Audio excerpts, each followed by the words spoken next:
1992 world cup के hero Wasim अकरम, 2022 का hero कौन? शिकस्त के बावजूद एक और हैरान कुन मुमासलत। मेलबर्न फाइनल को 30 साल पहले पाकिस्तान की तारीखी फतह का रीप्ले करार दिया जा रहा था। फाइनल में जब पाकिस्तान ने पहले बैटिंग शुरू की तो लोगों ने कहा कि 1992 में भी ऐसा ही हुआ था, लेकिन इस नामुकम्मल स्क्रिप्ट को सैम करन ने मुकम्मल किया, जिन्होंने पाकिस्तान के खिलाफ 4 ओवर्स में 12 रन के एवज 3 विकेटें हासिल की और मैन ऑफ द मैच करार पाए। टूर्नामेंट में 13 विकेटें लेने पर वो प्लेयर ऑफ द टूर्नामेंट भी बन गए।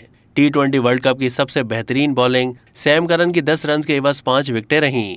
1992 का फाइनल पाकिस्तान को वसीम अकरम ने जितवाया था।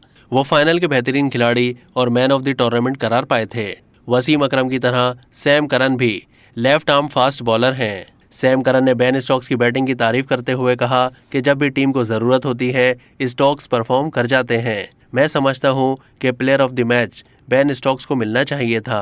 अब तक के लिए इतना ही। मजीद मालूमात के लिए डेली जंग के YouTube चैनल को सब्सक्राइब कीजिए।